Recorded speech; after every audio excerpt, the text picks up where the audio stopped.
teman-teman, untuk selanjutnya kita akan melanjutkan ya pembahasan terkait menu-menu atau submenu yang lain yang ada di Microsoft Word. Nah, sekarang kita berlanjut ke font.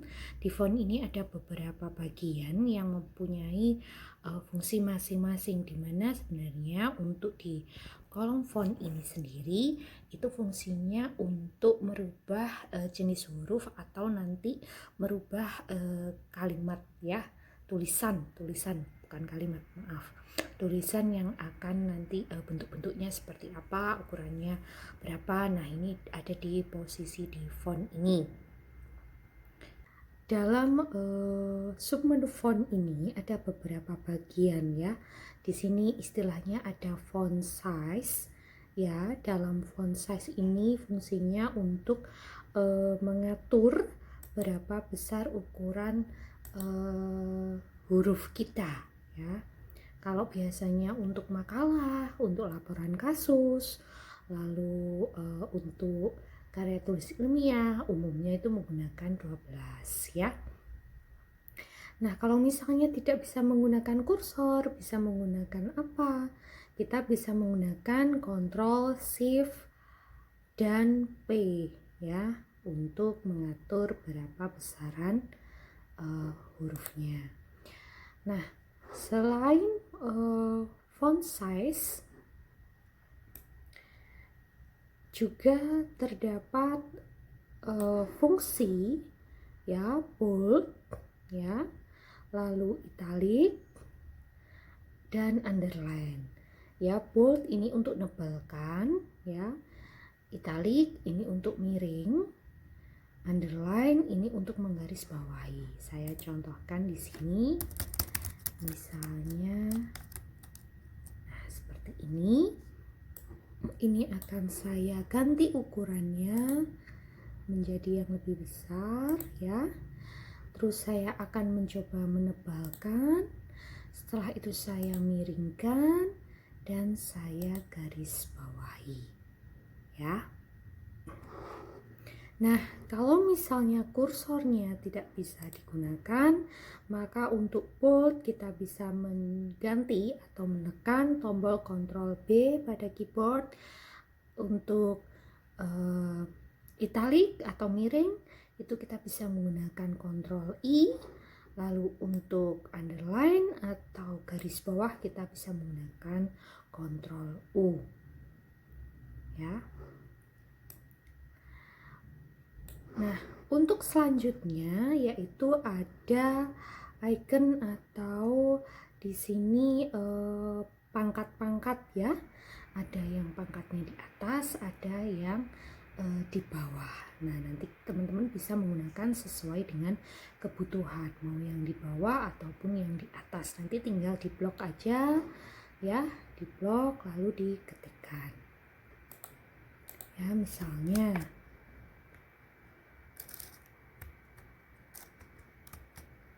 tujuh kuadrat.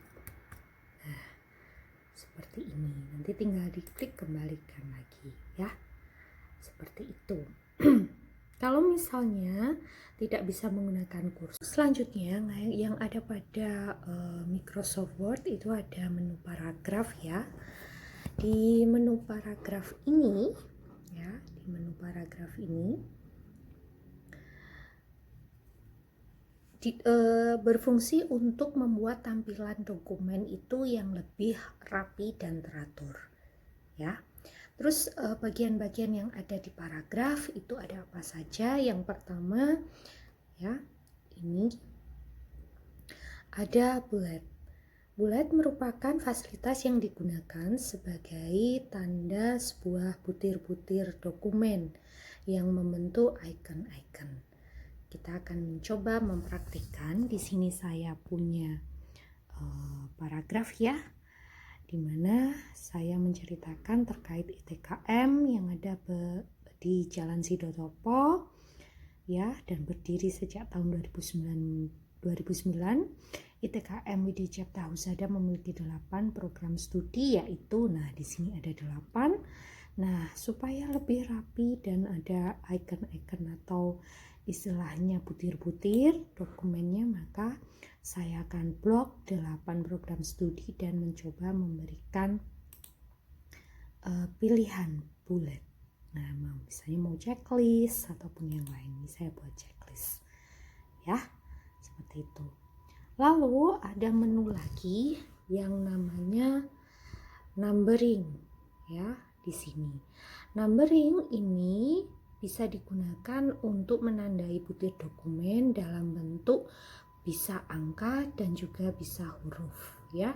Yang ini tadi saya masih butir-butir pakai icon. Nah, di sini saya mencoba menggunakan huruf atau angka. Nah, di sini saya kasih pilihan angka. Angkanya juga ada macam-macam, jadi teman-teman bisa memilihnya.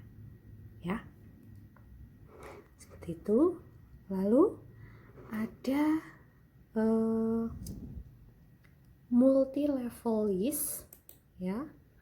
Multi-level list ini merupakan fasilitas dari Microsoft Word ya, yang fungsinya sama dengan bullet dan numbering, hanya saja akan tampilannya itu membentuk tingkatan ya.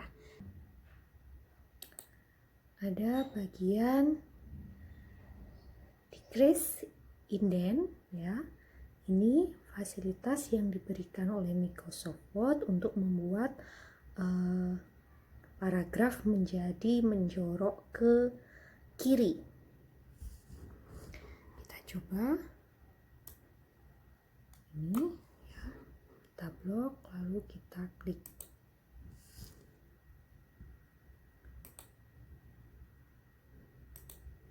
Nah, berbeda kan sama yang sebelahnya. Yang sebelahnya ini adalah increase indent. Kalau increase indent ini digunakan untuk membuat paragraf menjorok ke kanan. Nah, ini makanya saat ini dia akan menjorok semakin ke kanan. Nah, kalau ini dia menjorok ke kiri. Nah, ya. Seperti itu.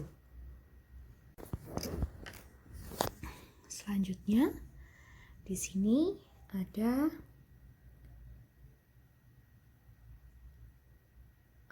text slave ya. Nah, ini ya digunakan untuk membuat paragraf rata kiri ya. Jadi rata kiri. Terus yang ini center, ini untuk paragrafnya fokus di tengah, biasanya untuk judul.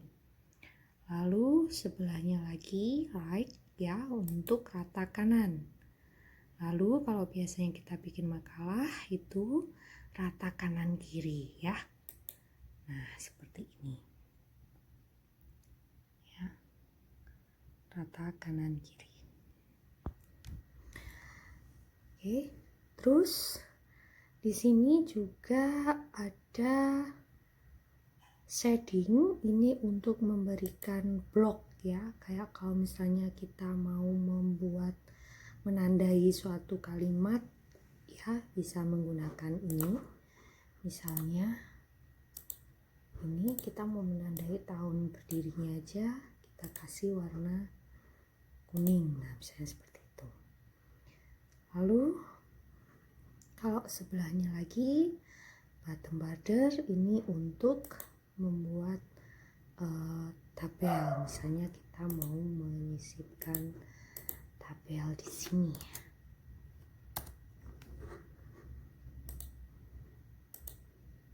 Nah ya, misalnya mau menulis kalimat yang ada di dalam kolom. Nah, seperti itu ya.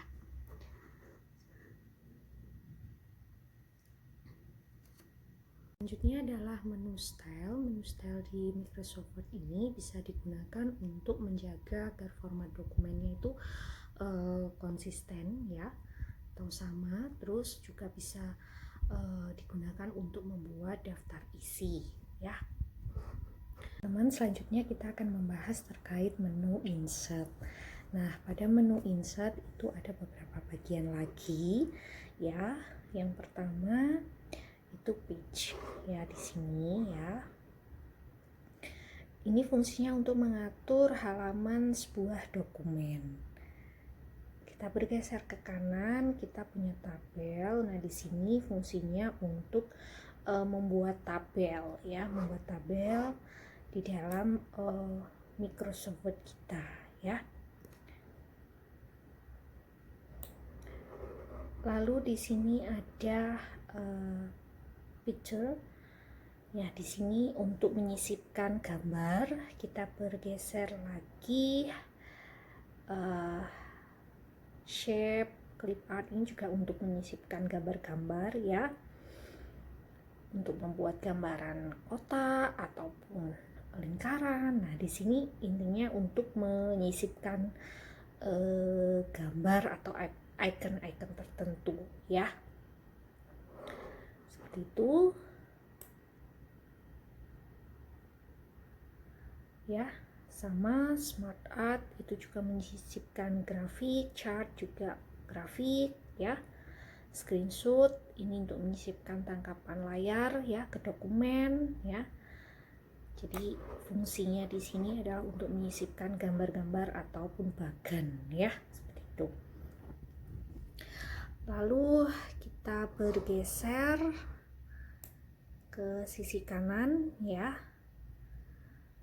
Di sini nanti ada header, footer, page number ya. Itu fungsinya untuk biasanya kita membuat halaman ya, membuat tulisan yang ada di bawahnya makalah kita misalnya ya, di atas ataupun di bawah. Nah, itu ya. Ini fungsinya header, footer sama page number. Page number nanti untuk menyusun halamannya ya.